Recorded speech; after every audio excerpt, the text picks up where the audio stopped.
Hola, ¿qué tal? Buenas tardes.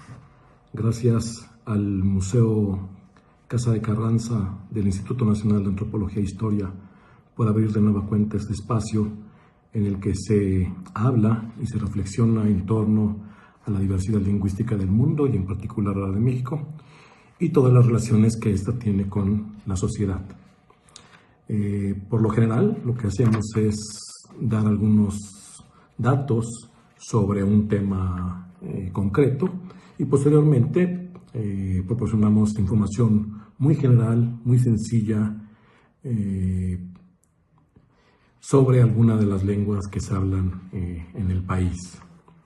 En esta ocasión me gustaría hablar sobre el racismo y también el clasismo y el prejuicio que existe en nuestra sociedad en relación con las lenguas a las que les llamamos minorizadas o vulnerabilizadas y que en general se relacionan con las lenguas que llamamos indígenas o también originarias. No hace mucho, yo creo que estará alrededor de unos 2 años, si no es que un poquito más, se dieron 2 intercambios de mensajes en redes sociales que generaron revuelo en Galicia, lo que para muchos es una región del norte de España. En uno de estos mensajes una muchacha hacía alusión a que había rechazado las pretensiones de un joven al argumentar que hablar gallego, el joven hablaba gallego y la muchacha no, es feo, como de pobres. Así, lo que empezó como una pretensión de establecer una relación sentimental o afectiva, terminó en una alusión sin ningún tipo de fundamento a un posicionamiento político y a un arranque de odio, muy común en nuestras sociedades. La muchacha continuó: os deberían matar a todos los que pensáis así, porque no aportáis nada, molestáis, no hacéis más que gastar dinero público con vuestras mierdas como la lengua gallega. Esto está atestiguado en el diario El Español el 22 de junio del 2020. Miren, ya pasó un buen tiempo, ¿no? 2 años como yo creía. En el otro caso que les mencionaba, una deportista gallega, igualmente, al enlistar las lenguas que habla, sostiene que conoce un dialecto que es muy parecido al portugués. De inmediato, ante la imposibilidad de que este dialecto fuera el mirandés, un dialecto del portugués, o un dialecto más bien del asturleonés, o el cliventino, que sí sería un dialecto del portugués, la gente reaccionó y le aclaró que el gallego, porque claro que se estaba refiriendo al gallego, es una lengua y no un dialecto. Al final ella reconoció su error y todo quedó en mero accidente de comunicación. Actitudes como las que he referido son más comunes de lo que se puede creer y dicen mucho de las sociedades en las que vivimos, además de que no son exclusivas de un hemisferio del planeta. Esto lo podemos ver por todos lados: África, Asia, Europa, América del Norte, América Central, América del Sur, Oceanía, en fin. México es desgraciadamente un buen, entrecomillado, ejemplo de esto. En nuestro país sostenemos que hay una lengua oficial, cuando esto no es así, y desconocemos que las lenguas que identificamos como indígenas, así como la lengua de señas mexicana, cuentan con un reconocimiento oficial que las posiciona en un estatus de protección, validez e igualdad frente al español.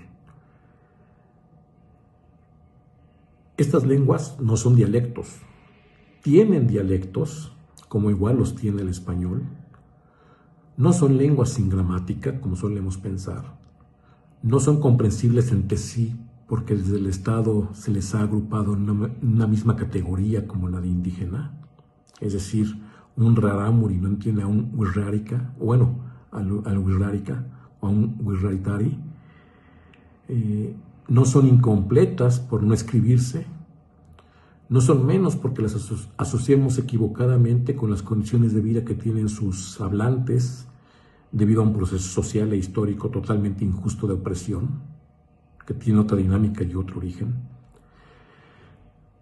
En fin, toda actitud que pretenda descalificar, excluir o hacer menos a hombres y mujeres, ya sea por alguna característica particular de su físico o bien por su pensamiento o la lengua que habla, sin duda alguna tiene que señalarse, analizarse y superarse con base en información y reflexión.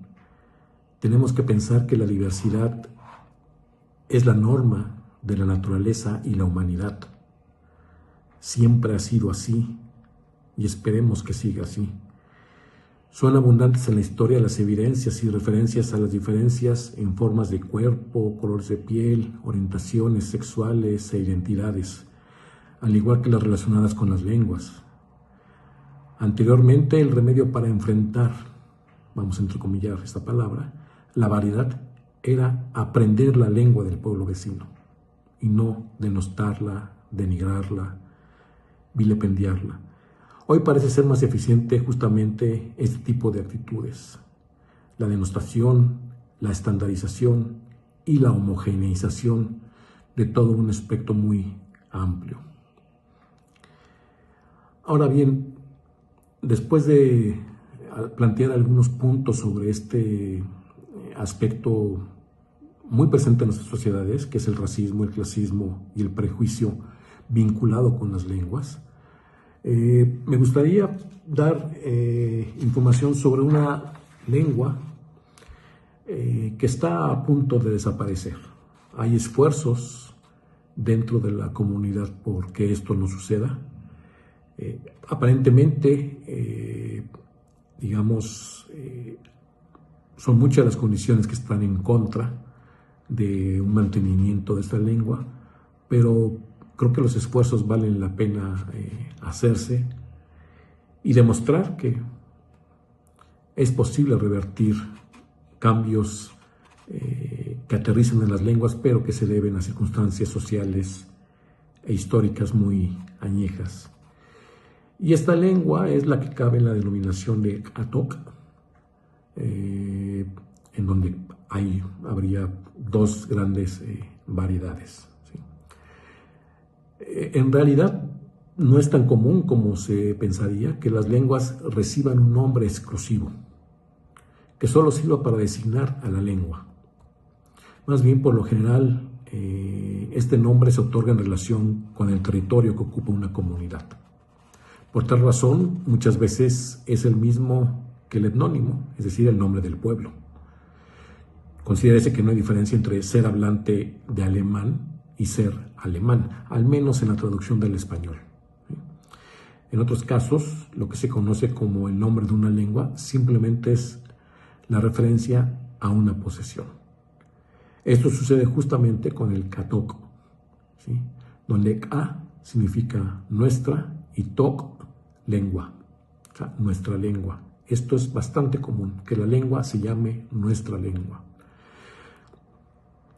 La forma en que nombran a su lengua quienes pertenecen al pueblo motocintleco, ya sea en su vertiente de Motocintla de Mendoza, en la sierra de Chiapas, o al Tuzanteco, que es la variante que se habla muy repartida en diferentes lados del municipio de Tuzantán, en el Soconusco, en Chiapas.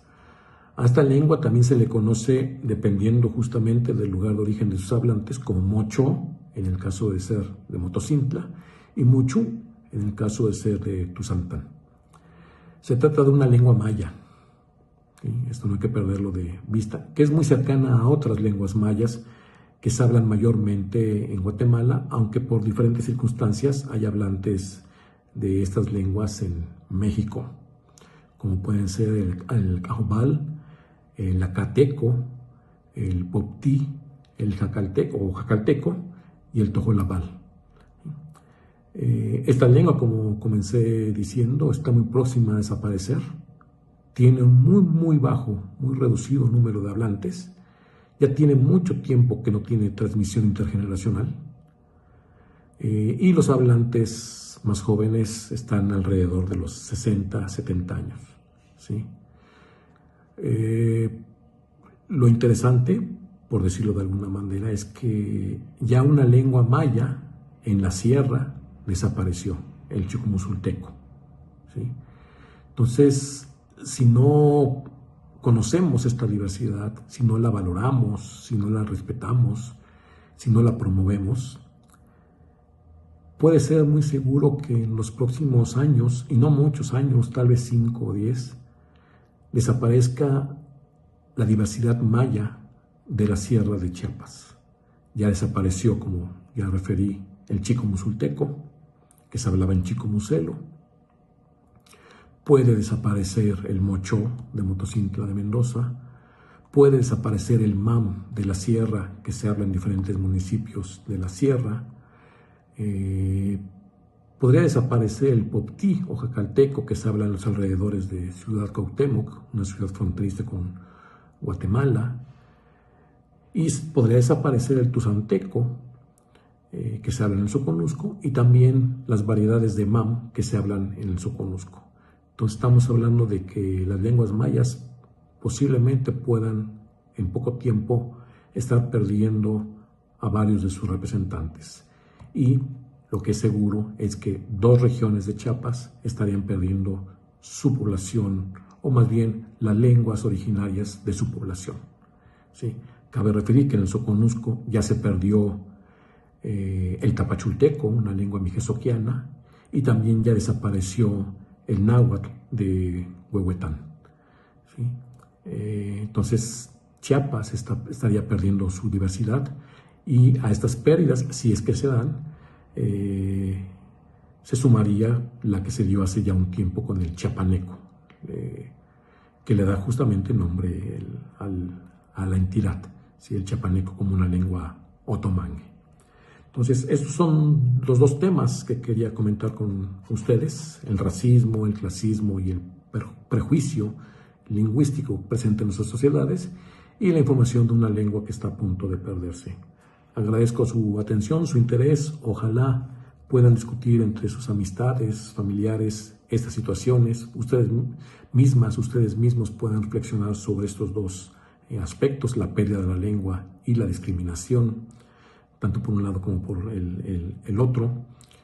Y agradezco de nueva cuenta al Museo Casa de Carranza del Instituto Nacional de Antropología e Historia por abrir este espacio que se enmarca en el Decenio Internacional de las Lenguas Indígenas 2022-2032, declarado en 2019 por la UNESCO.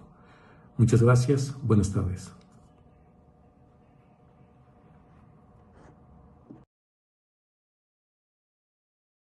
Gobierno de México.